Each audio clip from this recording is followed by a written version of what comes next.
Desde que eu entrei na faculdade de arquitetura, eu tinha um objetivo: conseguir um estágio e conseguir o meu próprio dinheiro. Então, desde o meu primeiro período, eu já buscava oportunidades.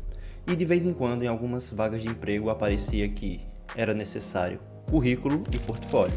Bom, um currículo eu sabia o que era. Já um portfólio foi um pouco mais complicado. Um portfólio de arquitetura ele precisa ter muitas informações, como vocês vão ver nesse vídeo. Então, não adiantava eu apenas ter alguns renders bonitos. Meu portfólio não conversava, meu portfólio não falava. Então, durante muito tempo eu estudei e pesquisei para ver como desenvolver um bom portfólio, mas as dicas eram sempre muito superficiais e envolviam muitas vezes mais design do que, de fato, o conteúdo do portfólio. Então eu pesquisei bastante e cometi alguns erros que sim me atrapalharam na hora de conseguir o meu estágio. Então eu já fiz portfólio impresso, digital, encadernado, já fiz Instagram, Behance, Insu. Então são muitas plataformas, mas o erro não estava na aparência do meu portfólio, o erro não estava em como eu enviava, mas sim no conteúdo, que é a parte mais importante. E esse vídeo aqui é para você que não quer cometer esses erros e quer ir direto ao ponto. Então, para a gente iniciar, vamos primeiro nos inspirar.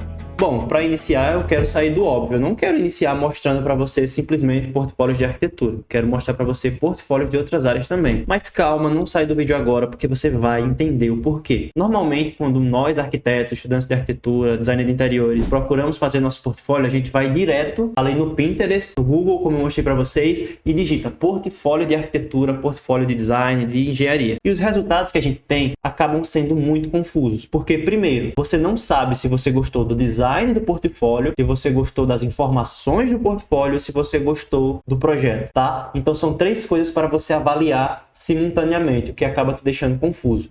Eu tô te mostrando isso daqui porque são portfólios de outros artistas que trabalham em outras áreas, como designer gráficos, que demonstram seu produto de forma diferente do que nós, arquitetos e profissionais da construção civil, demonstramos o nosso. Então aqui você não tem que se preocupar se o projeto está de acordo com o que você acredita, de acordo com o que você gosta. Você só tem que se preocupar se você gosta ou não do geral. Tá? Então, primeiro vamos falar sobre o design. Eu escolhi esse daqui, que o artista demonstra o design que ele fez para algumas latas. Eu estou utilizando o Behance aqui para pegar essas referências, tá? Eu estou simplesmente aqui avaliando o sentimento que eu tenho com isso. Quais são as cores, se eu gostei. Eu estou avaliando as estruturas, os desenhos que ele fez, somente para me inspirar, tá? Não quer dizer que eu vá fazer algo parecido com isso. Afinal, lembrando, nós não somos designers, certo? Então aqui está o resultado do trabalho dele. Veja como cada uma dessas transmite uma personalidade. Sabendo disso, imagina que cada um dos seus projetos terá que fazer o mesmo.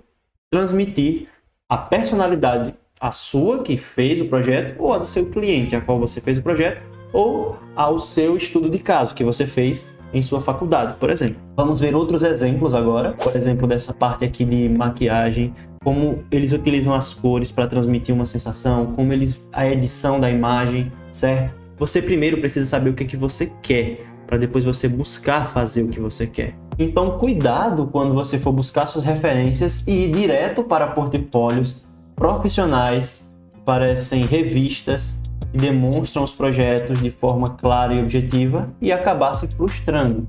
Esse é um dos primeiros erros. A gente acaba olhando isso daqui e querendo se comparar a esses profissionais.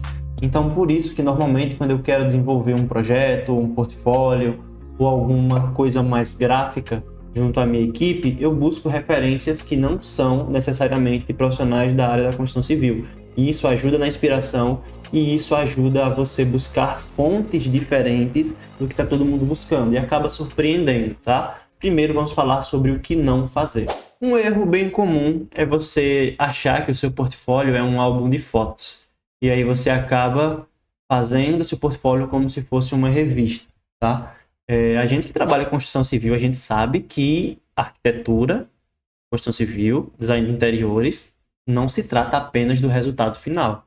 Se trata muito também sobre a questão do exercício e do desenvolvimento do projeto, certo? Apesar de muitos clientes não se ligarem muito nessa parte, é extremamente importante. A renderização é sim algo diferenciado, é sim algo interessante, mas é apenas a cereja do bolo em arquitetura, em construção civil.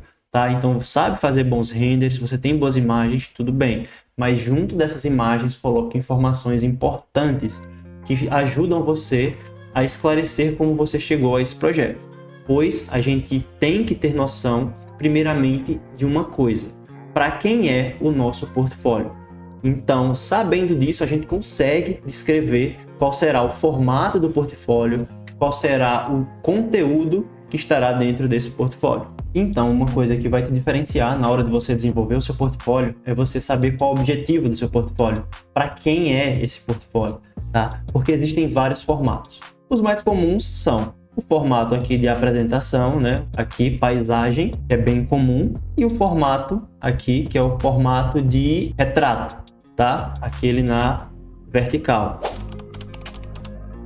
Bom, se você tem essa dúvida, preste atenção agora. Depende de quem vai avaliar seu portfólio. Se você é um estudante de arquitetura, design de interiores ou de engenharia que está desenvolvendo seu portfólio, é mais comum que você desenvolva o seu portfólio no formato paisagem, porque esse seu portfólio vai servir junto ao seu currículo como uma forma de avaliar você. É um portfólio que tem o objetivo de chamar atenção para que você seja contratado em uma empresa. E normalmente os avaliadores que vão avaliar o seu portfólio, eles não vão utilizar um celular para isso. Eles vão provavelmente ver dessa forma que eu estou demonstrando para vocês, em um computador. E assim, esse formato ele é mais confortável para ser lido dentro de computadores. Então, foca na parte do portfólio aí horizontal, formato de tela, formato de paisagem, que sem dúvidas será bem mais vantajoso para você. Isso serve para você também que é arquiteto ou engenheiro que está buscando um emprego, por exemplo, e seu portfólio tem o seu objetivo. Você vai fazer no formato de paisagem. Então, se você é dessa área, se você está buscando, na verdade, emprego, se você está buscando parceria, utilize esse material aqui, porque você sabe que vai ser lido em telas de computadores. Agora, se você já é um arquiteto, se você está querendo buscar clientes, normalmente o seu cliente ele vai buscar saber do seu portfólio por meio de uma tela de celular, pois tem que ser algo rápido, tem que ser algo prático. Às vezes você está ali em uma feira, em um evento, aparece alguém e está interessado, você vai puxar o seu celular e você vai mostrar ali rapidamente para o seu cliente ou seu possível cliente o seu portfólio. Então é bem conveniente que o seu portfólio esteja num formato mais adequado para ser visto pelo celular, que é o formato aqui vertical, que é o formato retrato. E já sabendo disso, o seu portfólio já muda completamente a diagramação e já muda totalmente o conteúdo que você vai ter lá dentro.